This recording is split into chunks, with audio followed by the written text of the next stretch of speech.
2 வாரத்துக்கு மேலே தொடர்ந்து இருமல் இருக்குது, இல்லை தொடர்ந்து சளி இருக்குது, இல்லை அதிகமான ஜுரம் இருக்குது, விட்டு விட்டு வந்துட்டு போகுது, நான் அங்கே போனோம் இங்கே போனோம், நான் சளி ஜுரமாகல குணமாகலன்னா அடுத்த கட்ட டெஸ்ட்டுக்கு தான் போகணுமே தவிர அடுத்தடுத்து மெடிக்கல் மருந்து வாங்கி சாப்பிட்டுட்டு அப்படியே இருக்கவும் கூடாது.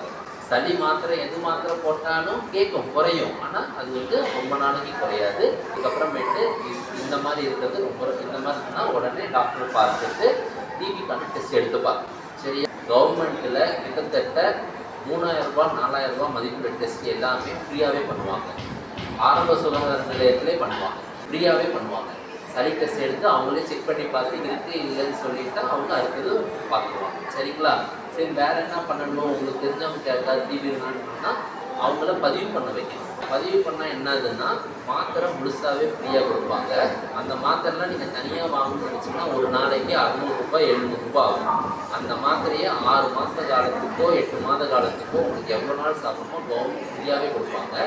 அது ஒன்று. ரெண்டாவது, நீங்கள் பதிவு பண்ணால் மாதம் நமக்கு ஊட்டச்சத்து அதிகமாகணுன்றதுக்காக கவர்மெண்ட் நமக்கு பணம் தராங்க. இவ்வளோ நாள் 500 ரூபாய் மாதம் கொடுத்துட்டு இருந்தாங்க.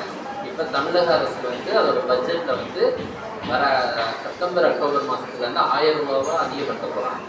ஸோ டிவி கண்டறியது எவ்வளோ முக்கியமோ அதே நேரம் பதிவு பண்ணுறது ரொம்ப ரொம்ப முக்கியம். பதிவு பண்ணால் நமக்கு ஊட்டச்சத்துக்கு தேவையான கவர்மெண்ட் நலத்திட்ட உதவிகள் நிறைய கிடைக்கும். எப்படியாவது கவர்மெண்ட் டிவி 2030க்குள்ளார ஒழிக்கணுன்றது உலக நாடுகள்லாம் எடுத்த முடியுது.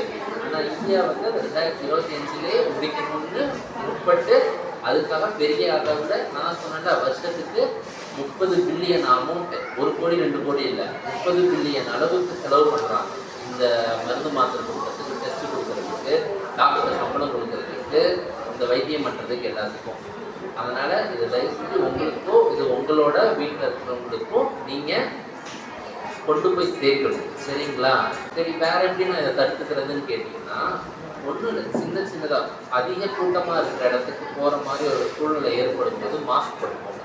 என்னால் வாயிலிருந்து வரைக்குமே தடுக்க முடியாது, பிரித்து பரப்புறது. ஆனால் நம்ம தெரியாமல் தான் பரப்புறோம். ஆனால் நம்மளை நாம தான் பார்த்துக்க முடியும். நாம் கூட்டமாக போகிற இடத்துக்கு மாஸ்க் போட்டுக்கோங்க.